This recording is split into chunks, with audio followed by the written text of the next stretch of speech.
Stop fucking complaining.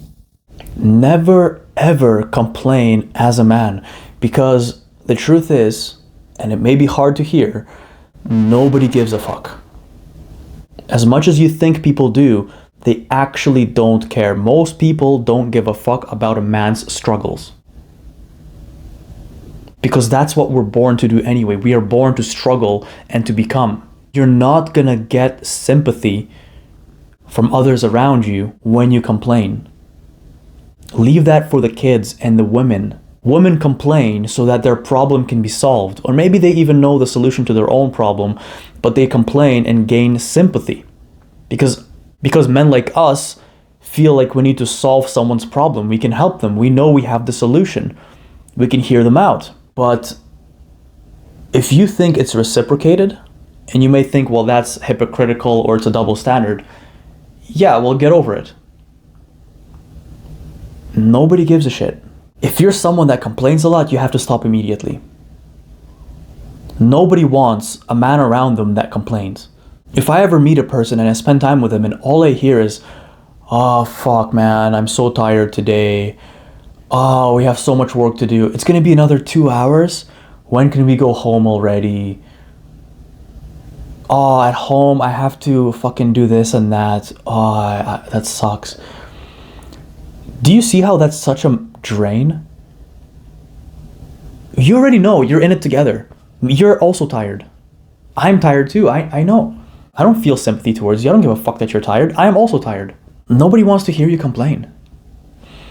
It's such a sap of energy. You just bring everyone around you down.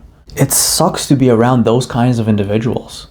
And the sooner you realize that you should stop complaining, the better. Because you'll see how people naturally will gravitate towards you. That's the other side. When you don't complain, so you're not doing anything new, you're just stopping doing what you used to do, which is complaining. You'll notice that people want to hang around you. People want to be around you all the fucking time. And they may not even know why. And maybe if you're somebody who never complains and you don't even realize it, and people are around you and you don't know why, you're just like, people like me, I guess. And yeah, that's one of the reasons people like you, because if you're not bringing someone down with your shitty energy, then maybe you're uplifting them. Maybe you're showing them the bright side of things.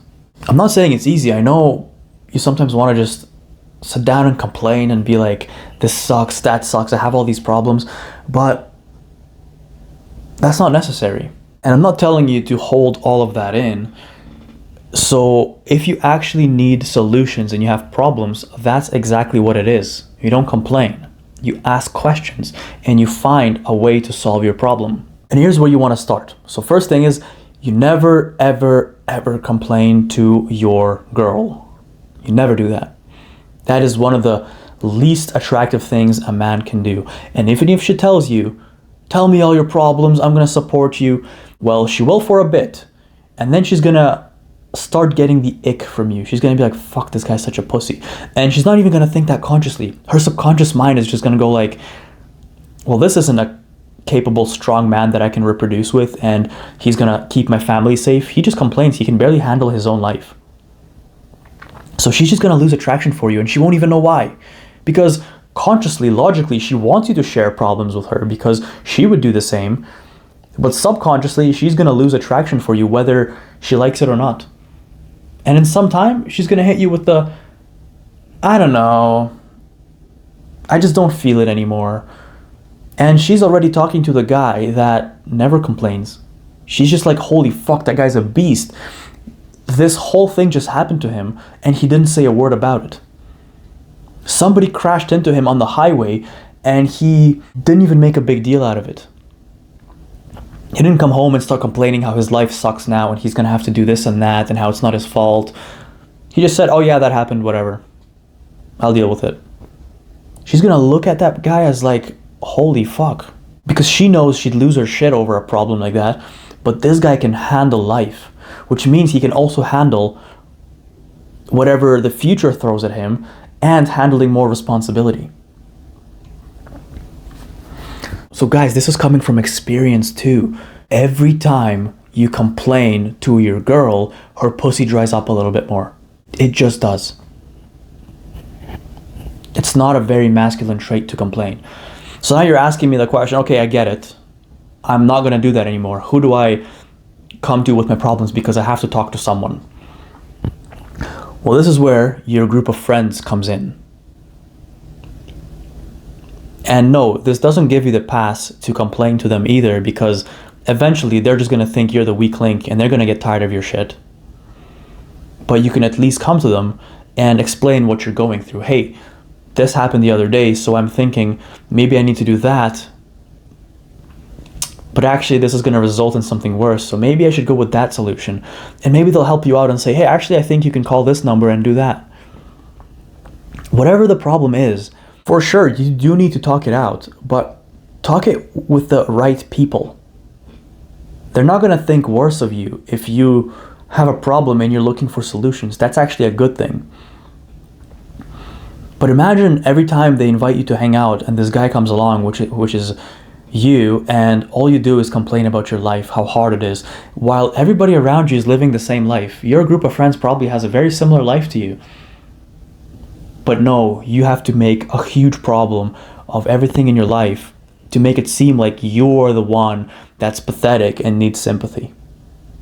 Grow up, get over it. Nobody likes it. And I am telling you, as soon as you get rid of that shit, people will just want to spend more time around you. Because guess what? Life is already full of people that complain about every single thing. They watch some shit on the news and now they're complaining about politics. And what's funny is a lot of the times, those politics don't even affect your life. Who are you? They raise taxes on businesses. Motherfucker, you don't even have a business. Why are you complaining? How does this affect you? It's ridiculous. So life's already full of those kind of people. And they're around everywhere. So naturally, if you are not that kind of person, people just feel some kind of calm presence around you that everything's okay. No matter what's happening, it's not a big deal. Because guess what?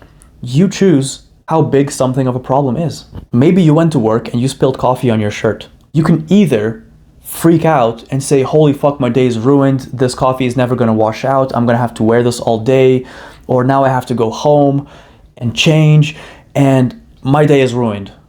And then you come home after work and your wife or girlfriend is there, or maybe you see your friends and you're saying, yeah, can you believe it? I fucking spilled coffee on my shirt. And actually it's because that dumbass distracted me and I didn't notice and then my coffee spilled. Do you think you look like a fucking man when you do that? That is so embarrassing. If someone came to me saying that, I'd have no words. I would just look at them like, so, okay, are you done? It's just baby shit. I wouldn't even offer them a solution. It's like, no shit, fucking go change. Or on the other hand, you can be the kind of person that spills coffee at work and just thinks, damn, that sucks. Oh well, guess I'll go get changed. Maybe I'll buy a new shirt later. Later, you're hanging out with your friends and you're like, can you guys believe it? I'm such a fucking clumsy ass. I actually spilled coffee on myself. And everybody laughs and thinks, yeah, cool, whatever. And now the same situation occurred, but you're just a completely different person and people actually like your jokes or they like your personality because you're just fun. You uplift people. You have some humility. You spilled the coffee on your shirt and you laughed it off. You come home and tell your girlfriend that you spilled coffee on your shirt and she's all worried, oh my god, that's horrible. You know, she's trying to be sympathetic towards you. And you're like, nah, babe, it's fine. It's okay. I don't care. She's like, guys, fucking men, they never give a shit. But that's a good thing. That just reinforces in her mind that, yeah, this kind of issue is not a problem for you. That's a female problem. She spilled coffee on her dress, so now her day is ruined. You're not a little princess. Maybe, you know, you're at the barber and the barber cuts your hair a bit too short or they leave something on the side and you go and worried about, fuck, now I'm gonna have to wait another 2-3 weeks to get a haircut. Now my hair's gonna suck. Who the fuck cares? You know, when I was younger, I used to think, fuck, this haircut was not the luckiest one. It's gonna piss me off for the entire time until I get a new one. And when the barber cuts your hair, you're like, yeah, it's okay, it's good, it's fine, whatever. And they're trying to be like, oh, did I mess something up? And now they feel bad. It's not a big fucking deal. Yeah, of course, the person should do a better job, or maybe you want to change your barber, but you know how things changed? when I'm getting a haircut and the guy's cutting my hair, and maybe they made a mistake or they think, oh shit, did I make it too short here? I'm just like, bro, it's just fucking hair, who cares? Yeah, I still expect a proper haircut. I don't want to look like a retard. But if he cuts an extra centimeter of your hair off more, or it's not exactly the way you want it to, who the fuck cares? You have bigger issues to worry about than your fucking hair. If you're worried about hair, then just go fucking bald. But as soon as I make a comment like, who cares, bro, it's just hair, they look at me like, damn, nobody says that. Most guys are like, oh, fuck, man, now, it's not perfect. And you're just chill as fuck. Now you're their favorite client. Because you don't give a fuck. They still do a good job. It doesn't mean you have to lower your standard. But it happens once in a while, whatever. Get over it. And sometimes it's going to be really, really hard to keep your sanity when some issue occurs. And you're not always going to be able to keep your cool and dismiss it or just solve the problem without opening your mouth. But that's what life does. It tests you, and next time it happens, it won't be as big of a deal to you. And I'll give you guys an example from when I was actually about 18 years old. It was around that time when I started being conscious of the fact that, hey, I shouldn't complain about things because nobody wants to hear that. And you can see it on people's face. And I remember I was working at Subway and I was on the closing shift.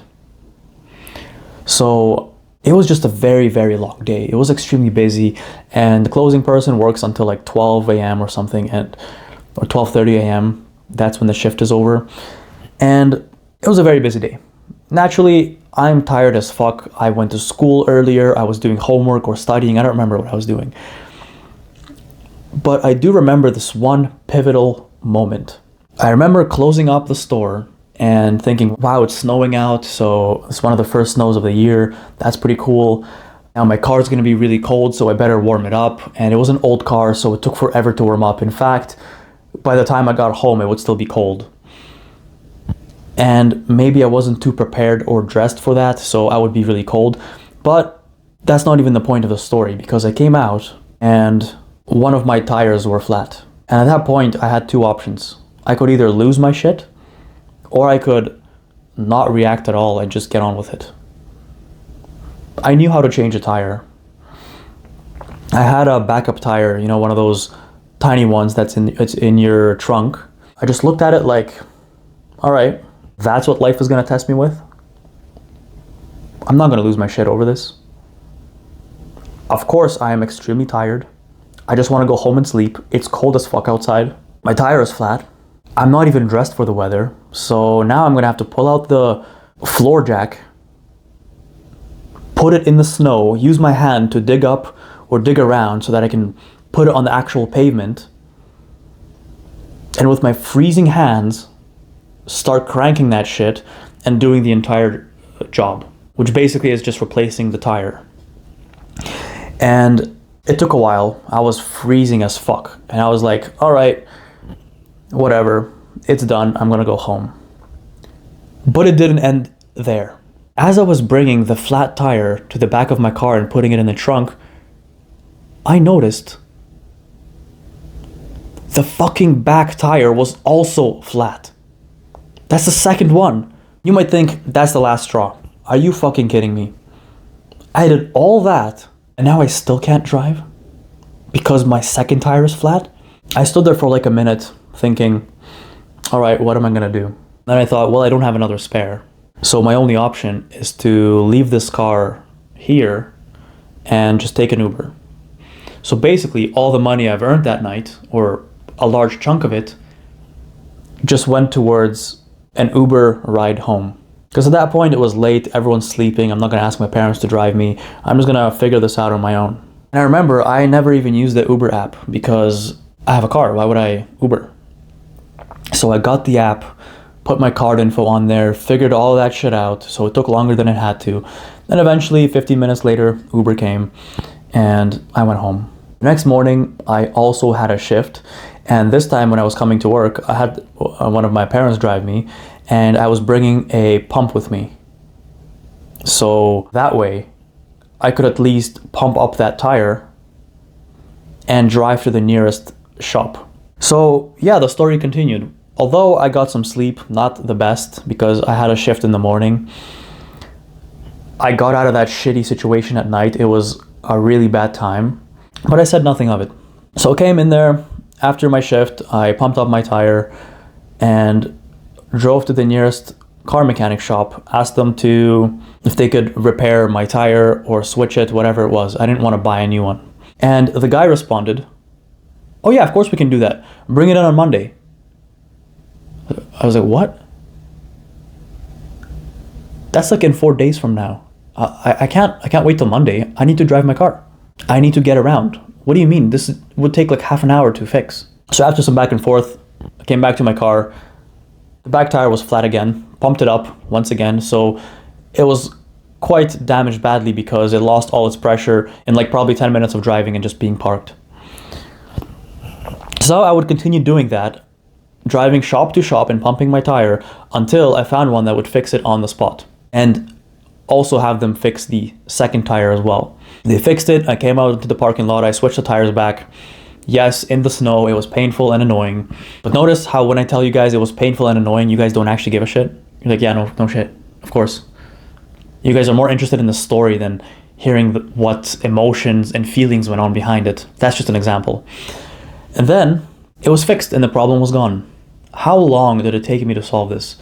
Well, it started the night before and I fixed it the next day evening. Like it never even happened. It wasn't a big deal. It still had to be taken care of.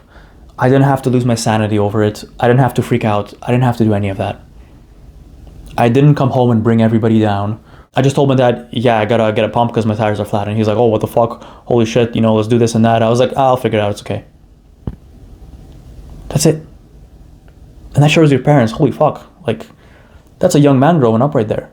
He's confident in solving his own problems. And maybe you don't know how to switch a tire, so you need someone's help. But the point is, that's when it really tested me. I thought, can I really just not complain and lose my shit over this? And yes, I really did that. I didn't fucking complain. And I felt so good after.